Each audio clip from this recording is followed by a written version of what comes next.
President Collins, Ms. Holland, distinguished visitors, families, friends, welcome. Thank you, President Collins, for giving me bucket list items I never knew I had before, like this one. Technology, what this exceptional institution is known for. However, Clarkson is so much more. Coming from a special operations background, the community has what is referred to as our 5 truths. These truths are fitting to this institution. To paraphrase, at Clarkson, people are more important than hardware or technology. At Clarkson, quality is better than quantity. Clarkson recognizes that leaders of character are not created after crises occur. Rather, properly trained graduates will be the ones defying convention and leading from the front when crisis does occur.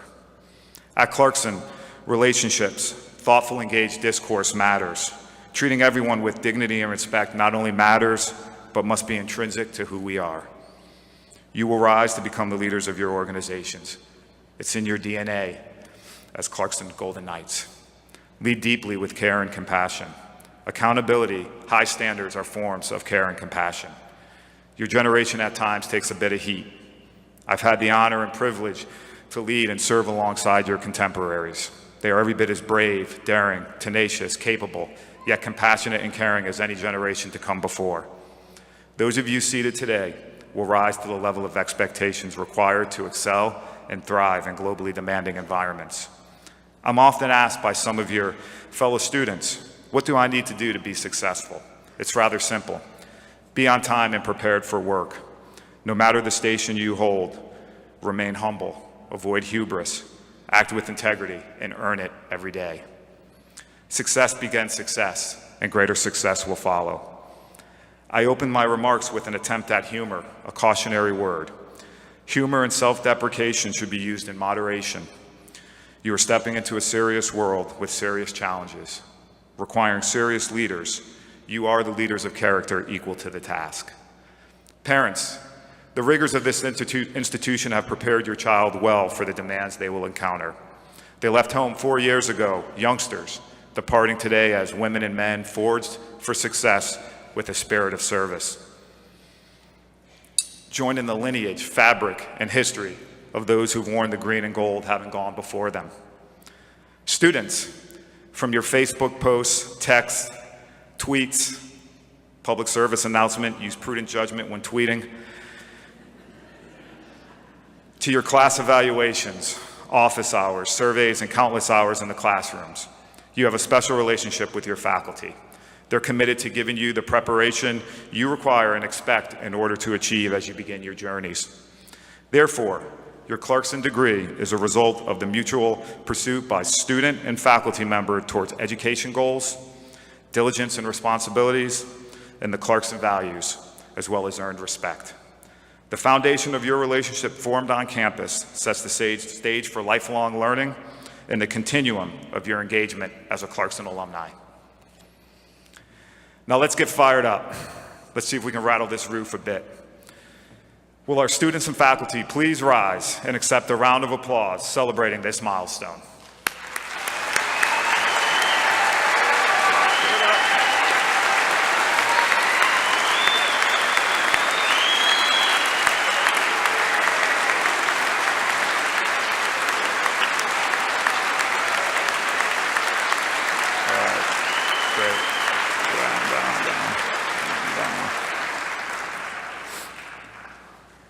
Thank you.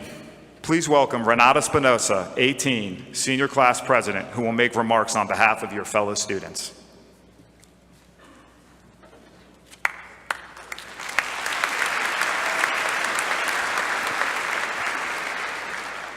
Good morning. Thank you, Michael. Faculty and staff, students, graduates, families, and friends. My name is Renata, and I am honored to be here today as your class president. I wish I could be wearing a cap and gown like all of you, but unfortunately there's 5 classes that stand between me and that dream, and one of them ends in biology, so I have my work cut out for me. But for you all, congratulations, you've made it. I know you all understand just how difficult Clarkson's workload is. I recognize many of your faces from late nights in camp or Snell Hall when there was just too much work for sleeping. To have finally completed your curriculum, a mission that seemed so daunting upon its start, is an amazing accomplishment. You should all be extremely proud of what you've done here. Clarkson is more than a curriculum, though. The Clarkson experience is things like getting help on your resume from the Career Center. It's starting your own club on campus, rooting for the hockey team on a Friday night, even just eating at Robro. There's a lot of different aspects to the Clarkson experience, but the truth is, sleep and a lot of relaxation just aren't some of them. That's something that makes this day even more impressive. Clarkson students are some of the most impressive in the professional workplace, and we understand adversity and work right through it. If you've been up here for one winter, you know that's absolutely true.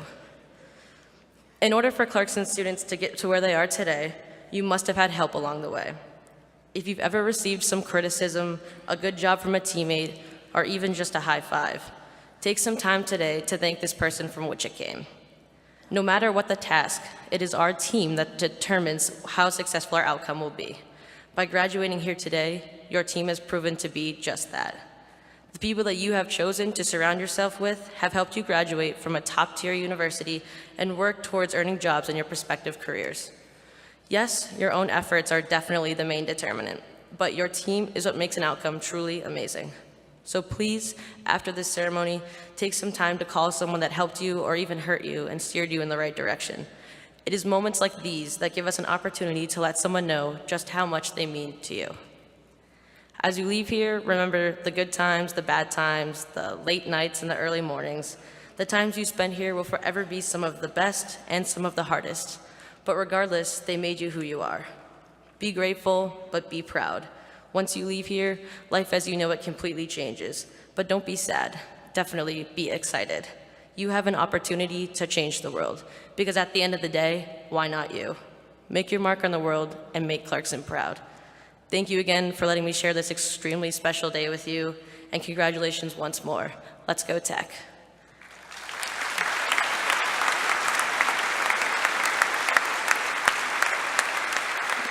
Now please welcome Brian Grant, Vice President for Enrollment and Student Advancement.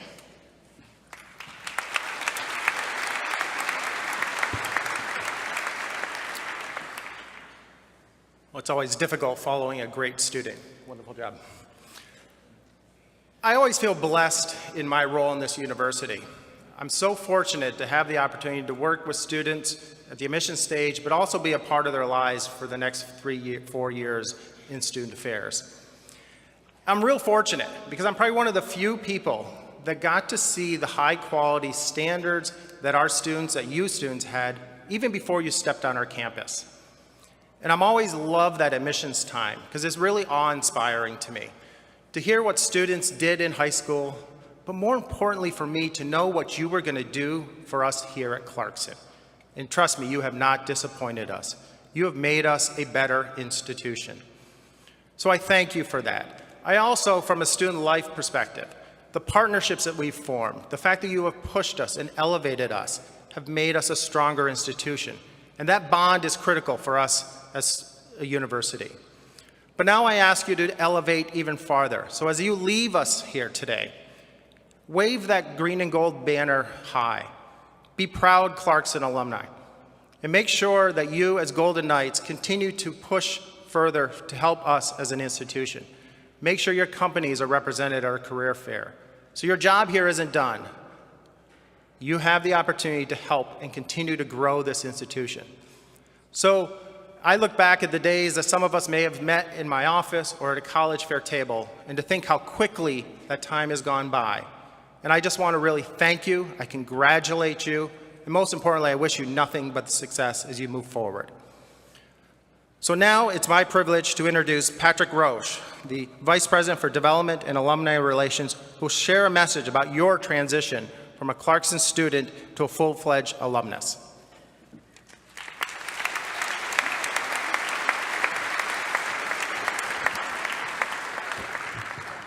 Well, good morning, and in just a moment I actually have the great privilege of introducing our guest speaker.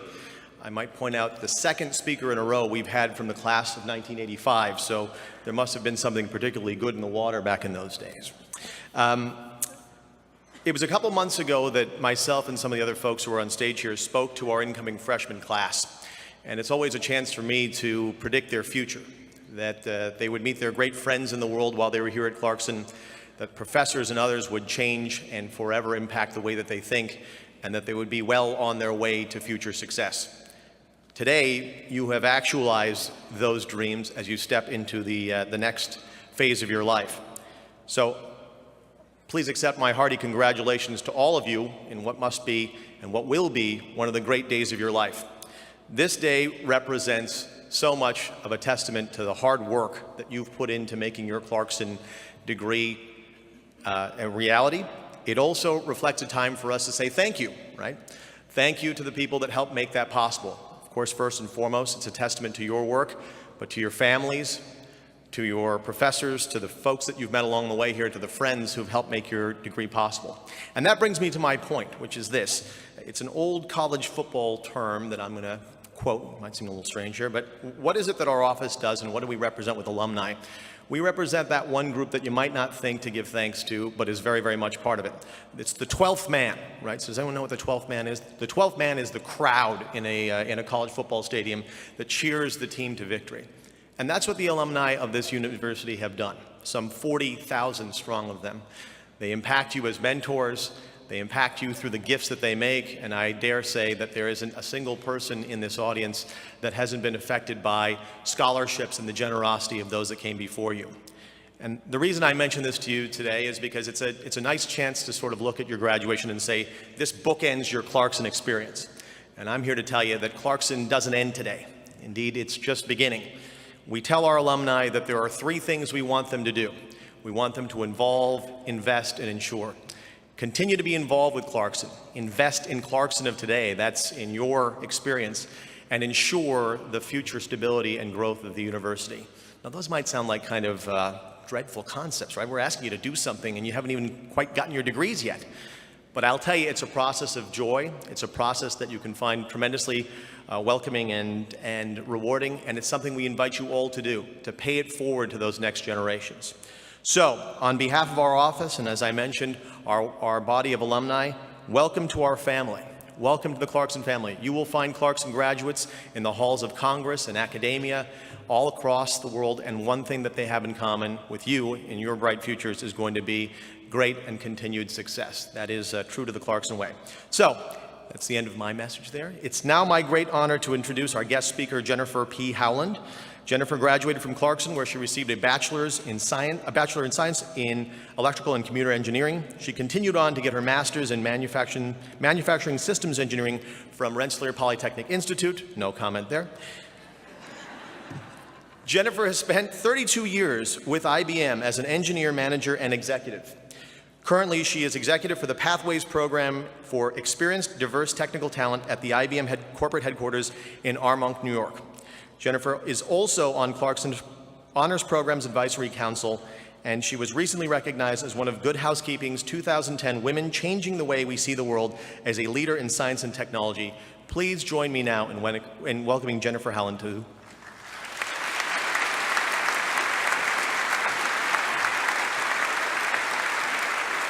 Thank you. Thank you, Patrick. And thank you, President Collins, for the opportunity to address the graduates, their family and friends, the faculty and staff. I am honored, so thank you. And for the record, although I have my master's degree from a school that is in the ECAC League, I have always remained loyal to our Golden Knights, and I will continue to do so. And I'm so glad to see that both the men's and the women's teams are doing fantastic this season to start. So let's hope that continues.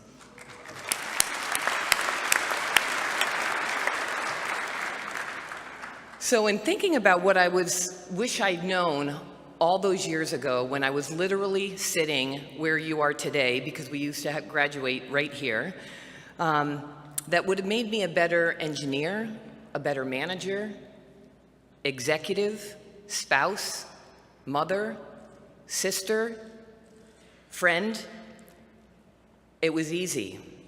The answer was unconscious bias. So instead of telling you about what unconscious bias is with the definition, I wanted to tell you a short story. It's a story about a second-level product development manager who needed part of the team to work all night, solving a difficult problem with a high-visibility product.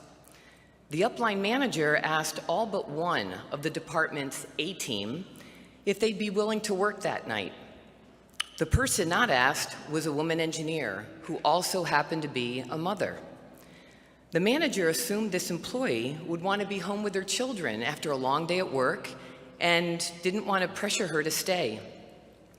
The team who did work that night ended up being able to solve the problem, and not only that, they were rewarded for their outstanding innovation. So why did I tell this story? Although the upline manager's decision to not ask the woman engineer to work late was well-intentioned, the opportunity to show the woman's abilities, which could have helped propel her career, was taken away. This story actually happened 20 years ago, and the manager was me. As I was learning about unconscious bias, that situation from all those years ago popped right into my head. I was mortified when the realization hit, and it had taken me 15 years to realize what I had done. I'd made a well-intentioned assumption which could have unintentionally slowed this woman's career. I never gave her the choice, and it should have been her choice to make and not mine. This is unconscious bias, and it happens every second of every day. Unconscious bias is a personal and sometimes unreasoned judgment for which we are unaware.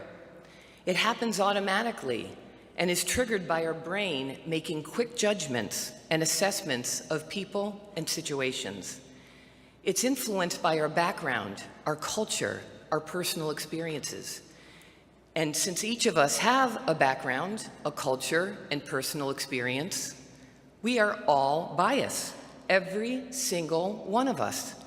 No one is exempt. It's the way our brains are programmed. For the primitive parts of our brain, these shortcuts were actually essential for survival.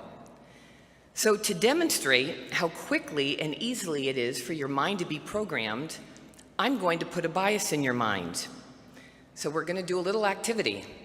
When I lay my hands down like this, you are going to say the word folk, as in a folk song that you would sing. And don't worry, this is a G-rated talk, so no worries. So let's try this. So remember, I'm going to put my hands down, and when I do, you're going to say the word folk. You ready? Folk, folk, folk, folk, folk, folk, folk. Everyone can be doing this. Folk, folk, folk. One last time. Folk. Really, really loudly now. Folk. Excellent. What's the white part of the egg called? What's the white part of the egg called? What's it called? The yellow is the yolk. The white part is the white part. So that's a little silly example of how quickly our brains can be programmed. And it gets programmed all the time. Little boys don't play with dolls. Girls aren't good at that kind of job. African Americans are. White people are. Muslims are. Catholics are. Baby boomers are. Millennials are. We get those messages repeated all the time. Intellectually, we know that stereotypes are dangerous, that no one word could describe a group of people. And yet, because it's been repeated so many times, it's often the first thought that crosses our minds. Biases in the workplace can be obvious, like denying someone a promotion due to his or her gender, ethnicity, or sexual orientation. It can also be subtle. For example, did anyone happen to see the 2016 Disney movie called Zootopia? Well, that is when you weren't studying or hanging out at Maxfield's or doing karaoke at BTB. In case you missed it, it's the movie about an unlikely partnership between a rabbit police officer and a red fox con artist that uncover a conspiracy in the all-mammal metropolis of Zootopia. The film brilliantly sends the underlying message that bias and discrimination are real, damaging, and take effort, real effort, to address. In one of the more subtle examples, when Judy Hopp, the rabbit police officer, shows up for her first day of work, the officer checking her in, who happens to be a large male cheetah, very overweight, who has to look over and down at his desk to be able to see her because she is so tiny, says, "OMG, they really did hire a bunny. Oh my gosh. You are so cute. You are so much cuter than I thought you'd be."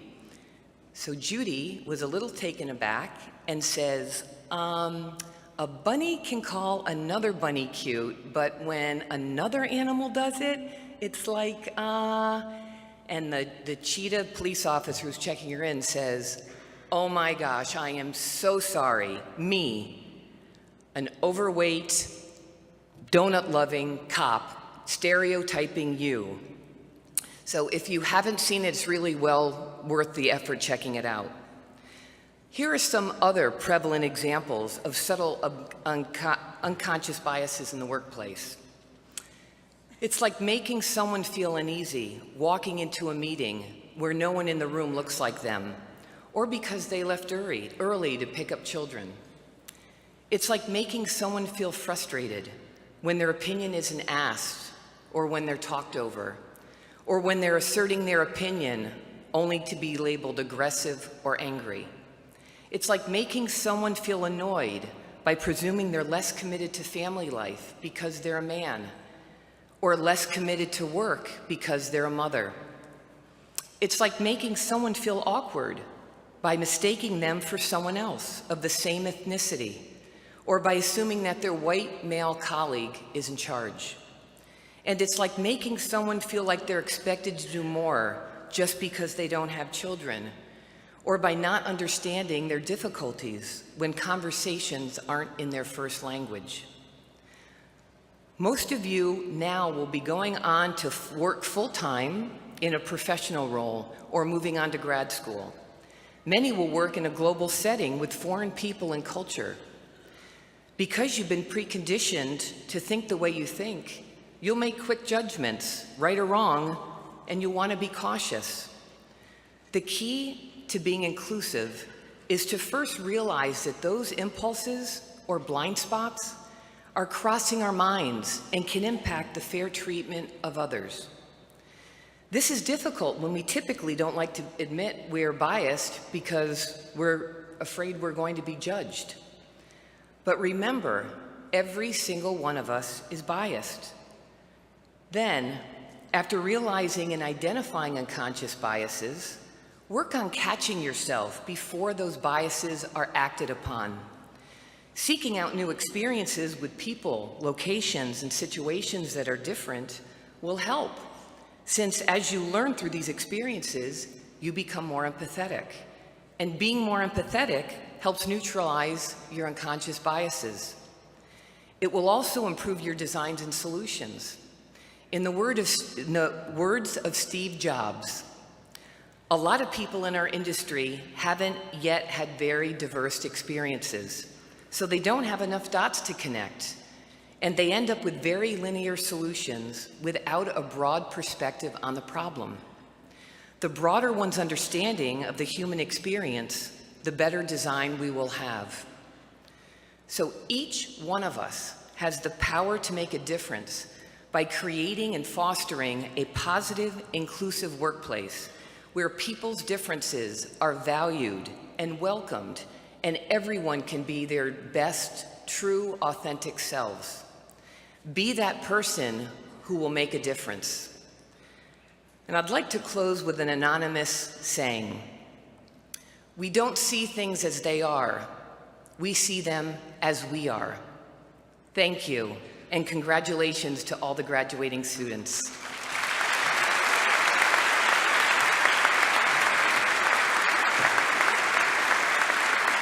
Thank you. At this time, I'd love to welcome to the stage President Tony Collins. Thank you, Tony.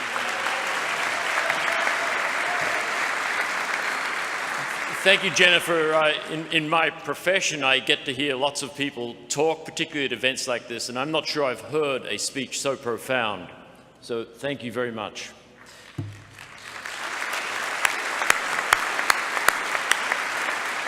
Well, let me add my welcome to the families and supporters of the soon-to-be graduates, and a special welcome and congratulations to those soon-to-be graduates. Now, I'm saying soon-to-be because I'm assuming you all did well this past week, right? Anyway, hearty congratulations.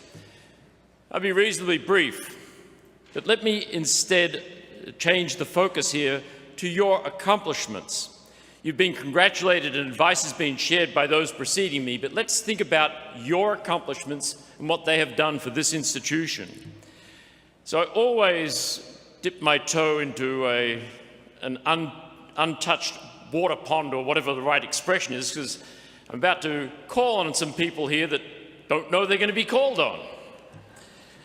So, each of you have achieved great milestones. One of them, obviously, is just simply being here today. But Jared Carson, Jared, are you out there? You've got to stand up. And I'll actually ask you to keep standing. There'll be a few more after you. In a moment, I'll ask some others to stand. Jared, engineering and management major. Later today, he will be commissioned into the United States Marine Corps, where he wants to be an aviator, and he wants to fly Cobra helicopters. So, Jared, please remain standing, and let me ask all veterans in the audience to stand so that we can acknowledge your service. We're very proud of you all, so all veterans, please stand.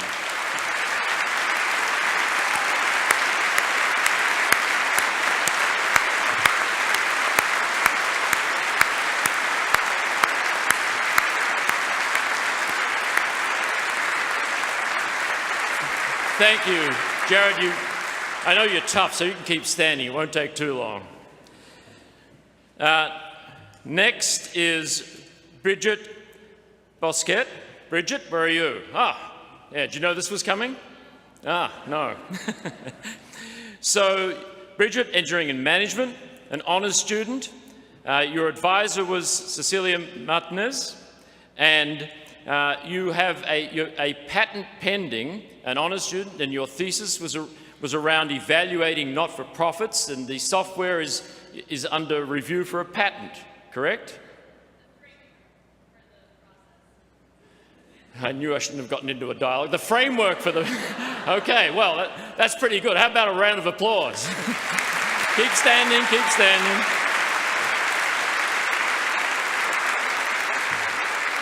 So, Michael Maresca. Where are you, Michael? Yep. Any idea where I'm going with you? Oh. So, Michael is a financial information and analysis major. He is a dirt racer. Now, I'm not sure it's D-I-R-T or capitalized. It means something. Now, were you a Rookie of the Year? Yes. He was. So each weekend he drives racing cars, and he will be the first Clarkson graduate to be a NASCAR national champion. Right, Michael?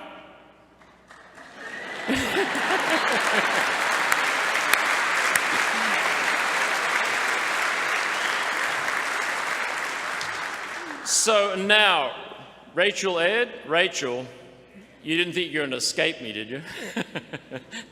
So Rachel, biology, pre-PA, physician assistant, a varsity volleyball player, Rachel is the proud daughter, well, she is the daughter of a proud alumni. They're both proud of each other. Her mother played volleyball for us as well. Where is her mother? There we go, yeah, thank you. Now just think about this. In addition to being a tremendous student, 4 times to the NCAA tournament for volleyball from Clarkson. So, and if I spent the time to read all of your personal accomplishments, it would take all day. So here, and please let me stress, I kind of look at the list and I pick off some people I know a lot of those people. I could tell a story about just about everyone sitting in front of me. You are amazing. We're so proud of you. So what's my real point? My real point is you are all, as been alluded to, you're all contributing right now to what makes Clarkson great and special. Jared, defending our nation. Bridget, driving our national economy ultimately with a patent in what you're going to do. Michael, applying his education in a very different, non-conventional way, defying convention. And Rachel, elevating Clarkson athletic programs to national prominence. So each of you can contribute to that, what I've just spoken about. You each have very special stories. These are examples. Please join me in congratulating our graduates. Now you can sit down. We are so proud of you all, and now let's get on with the business of the day. And my notes say transition to Kerp Janoyan, so I'm transitioning.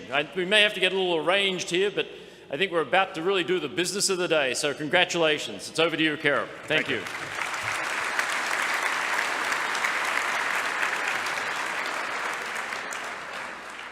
Good morning. It is now time for the principal business of the day.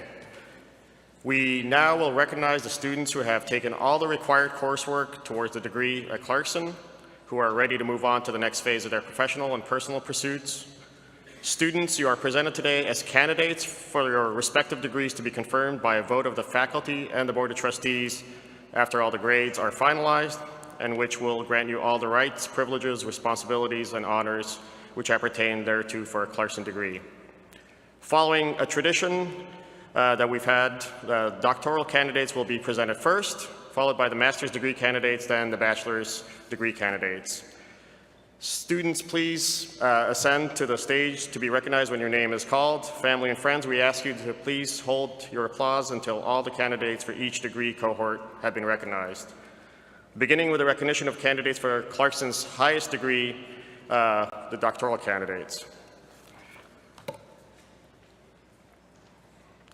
It is my honor to present a PhD in mechanical engineering to Joel Miles Canino with a dissertation titled The Development and Experimental Characterization of a Haptic Feedback Array to Enhance User Perception of Locomotor Function and Motor Control of an EMG-Controlled Prosthetic Limb, under the direction of Associate Professor and Executive Officer of Mechanical and Aeronautical Engineering, Dr. Kevin Feit.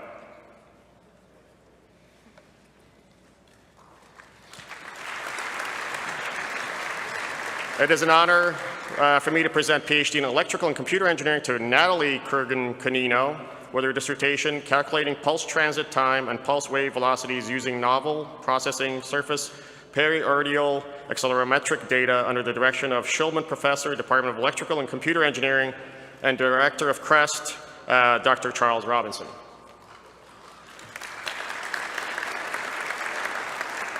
It is an honor for me to present a PhD in Mechanical Engineering to Nicole Christine Gale with her dissertation titled Biomechanical Evidence of Non-Traumatic Vertebral Fracture Precedes Radiographic Evidence, an ex vivo study of cervine and cadaver vertebral motion segments under cyclic loading, under the direction of Associate Professors of Mechanical and Aeronautical Engineering, Dr. Kathleen Eisen and Laurel Crookhouse.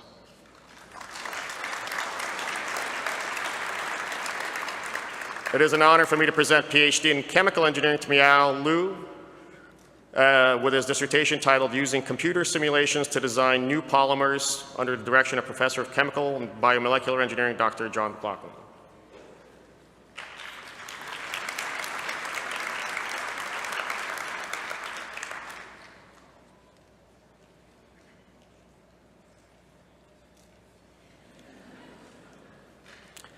It is an honor for me to present PhD in Electrical and Computer Engineering to Yamin Wang with her dissertation titled Distributed Optimization and Energy Forecasting and Power Systems Operation, under the direction of Associate Professor of Electrical and Computer Engineering, Dr. Lei Wu.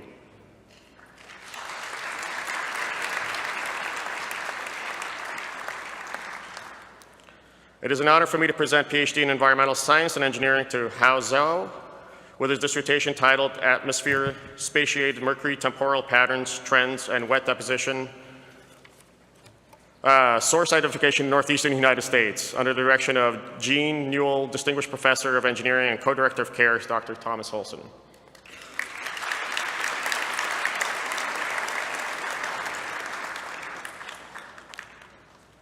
Our next recognition is for candidates for Masters of Science in Chemical Engineering, Masters of Engineering in Civil Engineering, Masters of Science in Computer Science, Master of Science in Data Analytics, Master of Science in Electrical Engineering, Master of Business Administration and Healthcare Management, Master of Science in Mathematics, and our first graduating class with a Master of Science in Occupational Therapy.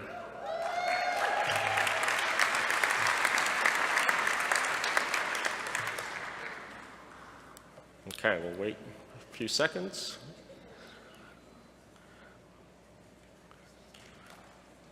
Rebecca Ballard. Shika Blake.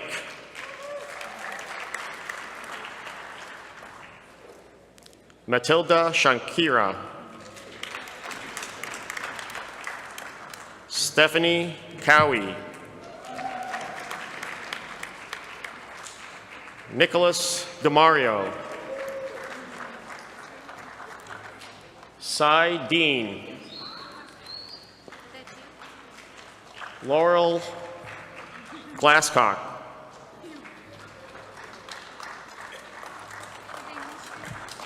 Ross Earl Heiser.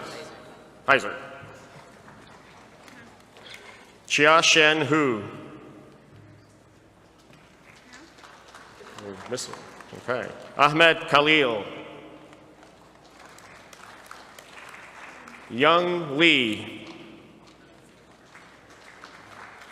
Kayla Danielle Beza, I'm sorry.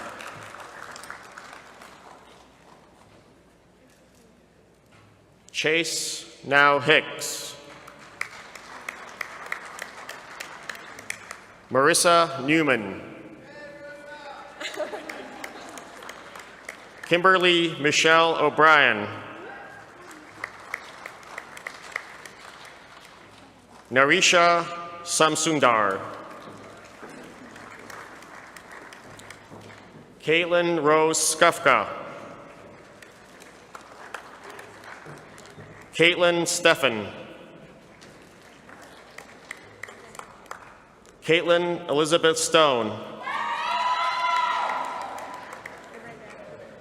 Rima Trevidi. Lair Wong. Shengji Wang. Crystal Kate Welsh.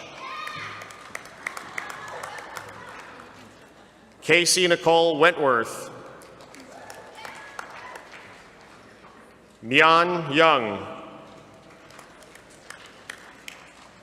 And Chiyu Zhang.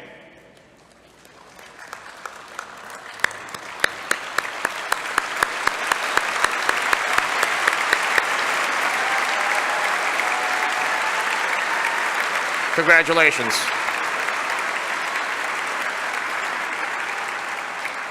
And I now turn it over to Brian Grant, Vice President for Enrollment and Student Advancement, to continue with the reading of the bachelor's degree. Congratulations.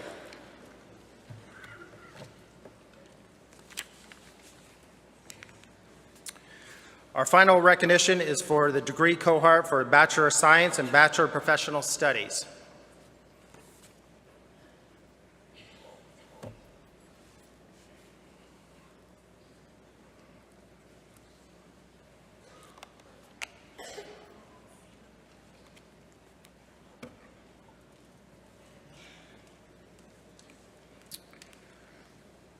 Rachel E. Aird.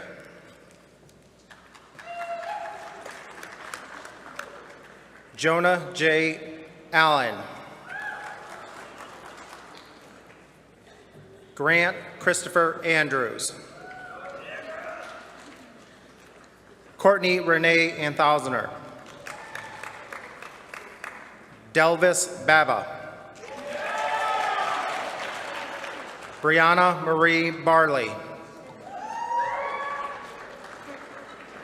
Louisa Catherine Barlow. Timothy George Barnes. Matthew John Bond. Reginald B. Beeks. Sawyer James Begin. Mitchell Scott Byer. Bridget D. Basque. Elizabeth Heron Burnett. Delray DeForest Canfield. Brendan Kirtley Carnwright. Wesley Matthew Carruthers. Jared Hill Carson. Lucas James William Purdy Carter. Lindsay Ann Kloss. Jonathan Michael Clough. Brian M. Cobb. Caitlin Marie Curtis. Nicole Alyssa D'Ambrosia. Patrick Joseph DeFino. Armand DeVrishi. Nathan Thomas Denoyer. Tuan Duan. Nolan Douglas Dow. Fun Du. Robert Andrew Dupuy. Kayla Ann Edger. Matthew James Evans. Julian Buckley Farina.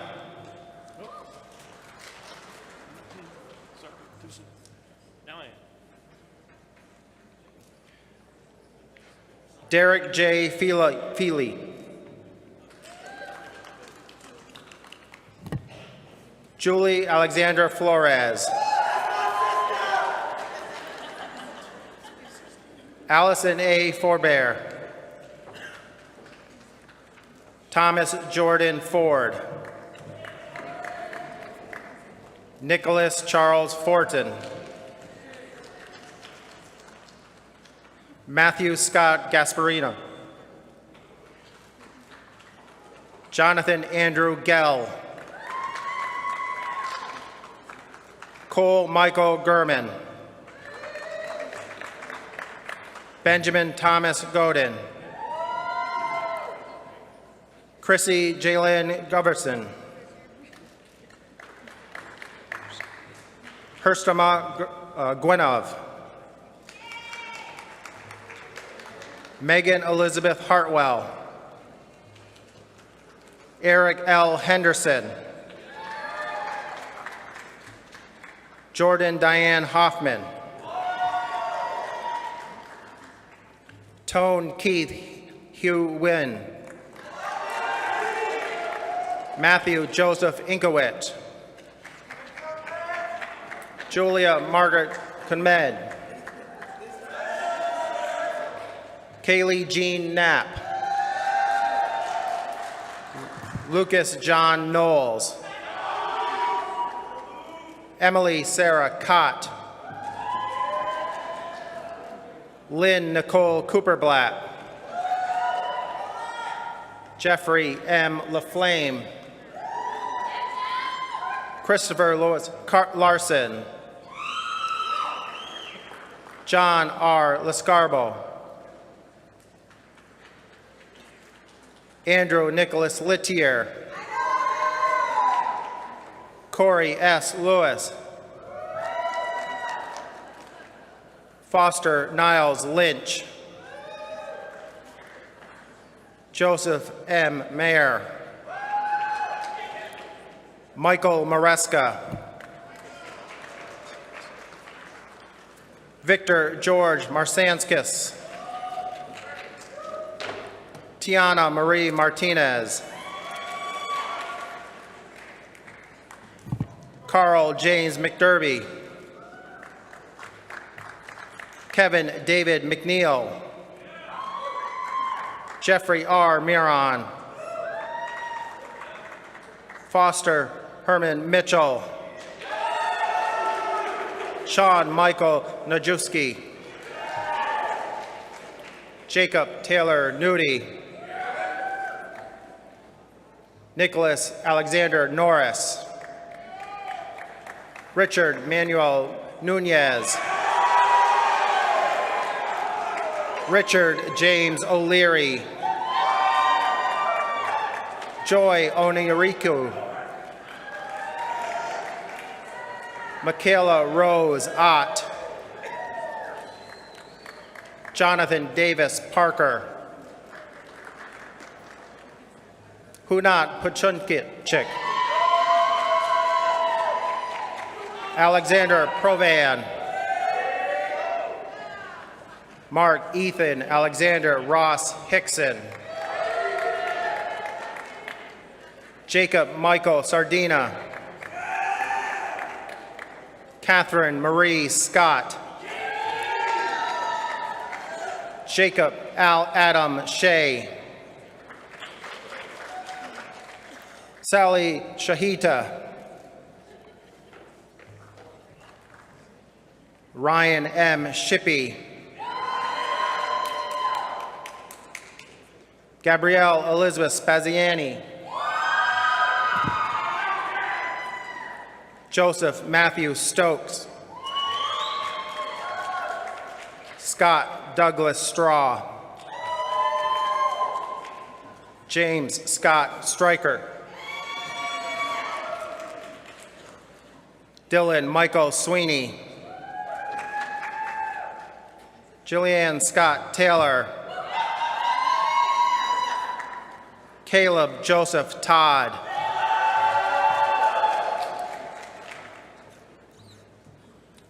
Andrew Scott Toman.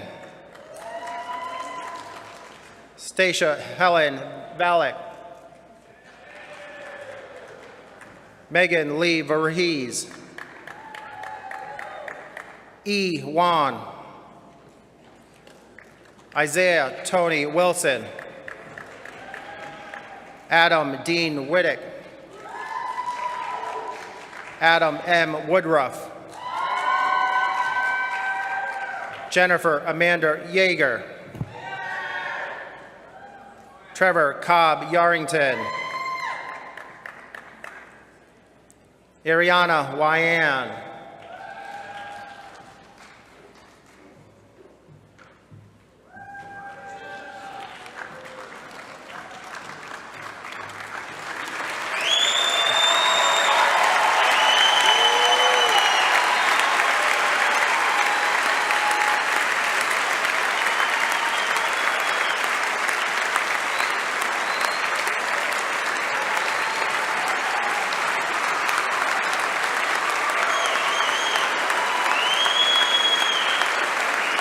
Graduates, please rise.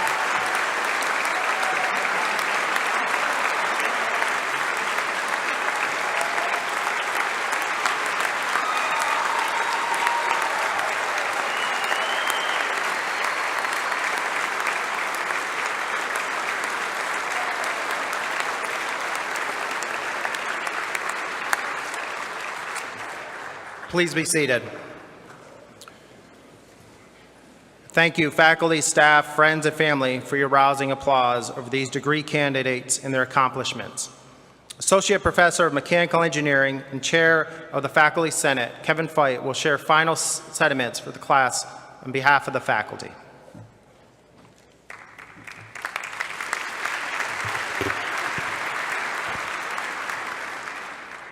Thanks, Brian. On behalf of the Faculty Senate and the entire Clarkson University faculty, I would like to congratulate you, the December 2017 graduates of Clarkson University. Additionally, I'd like to extend a special welcome and a big thanks to the family members and friends who are here with you today to commemorate your achievements. Graduation marks an important milestone in your journey, an end to one segment, the beginning of another. But remember, it's not the moments such as this, but rather what happens between the moments that really matters. Shamelessly borrowing from the business lessons of Patagonia founder Yvon Chouinard, I offer the following 3 lessons for your consideration. Lesson 1, move fast.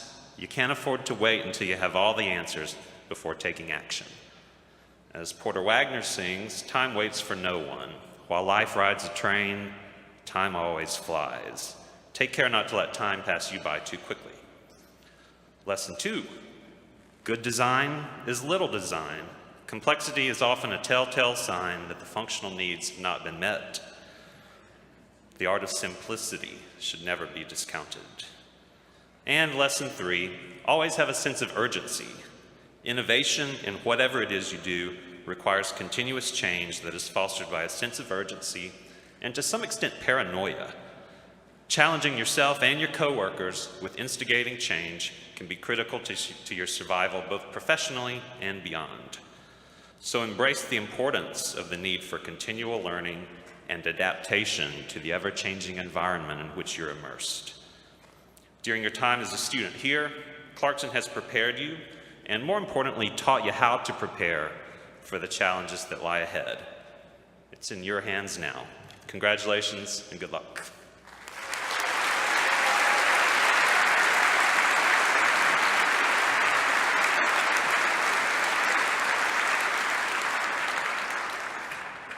Our recognition ceremony now concludes. Congratulations to all of our students, and please join us for a reception for all of our honorees and their families and guests in the area immediately behind your seating.